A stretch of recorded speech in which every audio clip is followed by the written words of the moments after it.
विराट कोहली और अनुष्का शर्मा।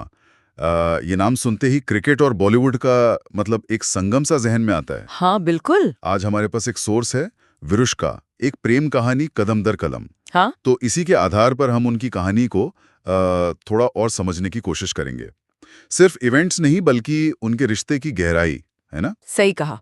और ये कहानी सिर्फ दो मशहूर हस्तियों के मिलने की नहीं है। ये असल में दिखाती है कि कैसे इतनी शोहरत के बीच एक मजबूत रिश्ता बनता है, टिकता है और साथ साथ बढ़ता भी है। मतलब इसमें ग्लैमर से ज्यादा आपसी समझ और वो क्या कहते हैं, सपोर्ट की बात है। तो शुरुआत हुई थी 2013 में एक शैम्पू एड शूट। हाँ हाँ, वो वाला एड, वहीं से बात शुरू हुई। कहते हैं पहली मुलाकात थोड़ी शायद अजीब सी थी, पर केमिस्ट्री तो थी।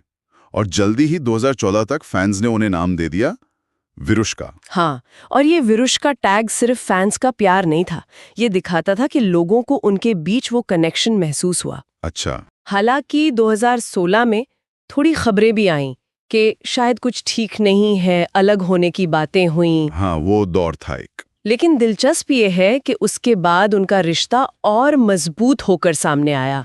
एक तरह से परीक्षा थी शायद। फिर आया वो दिन जिसका सबको इंतजार था, 11 दिसंबर 2017। Italy, Tuscany. हाँ बिल्कुल, निजी समारोह में परिवार और कुछ करीबी दोस्त।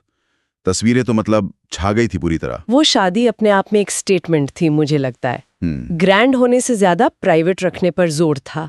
और फिर परिवार बढ़ा। जनवरी 2021 में बेटी वामिका आई और फिर फरवरी 2024 में बेटा अकाय। हाँ। और यहाँ एक दिलचस्प बात सोर्स बताता है कि 2024 के आखिर में या 25 की शुरुआत में वो लोग बच्चों की प्राइवेसी के लिए और शायद एक सामान्य माहौल देने के लिए लंदन शिफ्ट हो गए। अच्छा, ये बात है, ये बड़ा कदम है। मतलब सेलिब्रिटी पेरेंटिंग की अपनी चुनौतियां हैं। बिल्कुल, और एक नॉर्मल लाइफ की चाहत दिखाता है ये। और उनका एक दूसरे के लिए सपोर्ट, वो तो कई मौकों पर साफ दिखता है, नहीं? हाँ, बहुत बार। जैसे वो IPL 2025 में RCB की पहली जीत हुई थी। हाँ, वो पोस्ट विराट की। हाँ, विराट ने अनुष्का के लिए लिखा, दिल से बेंगलुरु की लड़की, क्योंकि वो 11 साल से साथ थी। ये सिर्फ कैप्शन नहीं था, ये सालों के साथ का एक तरह से इजहार था। बिल्कुल, और वो चैंपियंस ट्रॉफी 2025 जीतने के बाद स्टेडियम में गले मिलना। हाँ, वो तस्वीर बताती है कि उनकी जीत और हार मतलब पर्सनल नहीं है, वो शेयर्ड है। सही।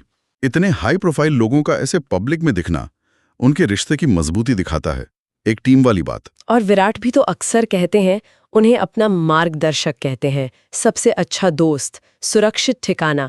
जन्मदिन की पोस्ट में भी ये बातें थीं। हाँ, ये शब्द सिर्फ तारीफ नहीं लगते, ये गहरा इमोशनल कनेक्शन दिखाते हैं। और ये कनेक्शन मुश्किल वक्त में शायद और ज्यादा साफ दिखता है।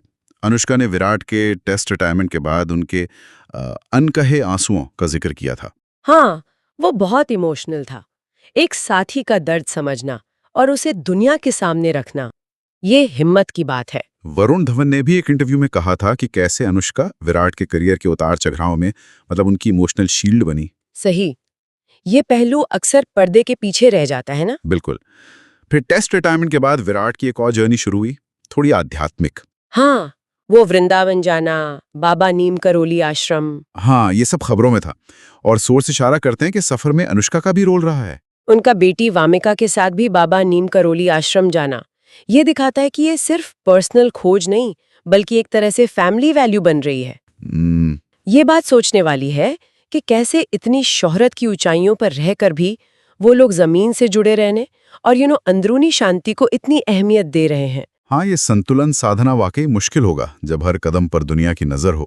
बिल्कुल। तो कुल मिलाकर देखें तो विराट और अनुष्का की कहानी सिर्फ एक फेमस कपल की लव स्टोरी से कहीं ज्यादा है। हाँ, ये कहानी आपसी सम्मान की है, मुश्किलों में साथ निभाने की है और साथ साथ पर्सनल और स्पिरिचुअल लेवल पर ग्रो करने की है। सच कहा।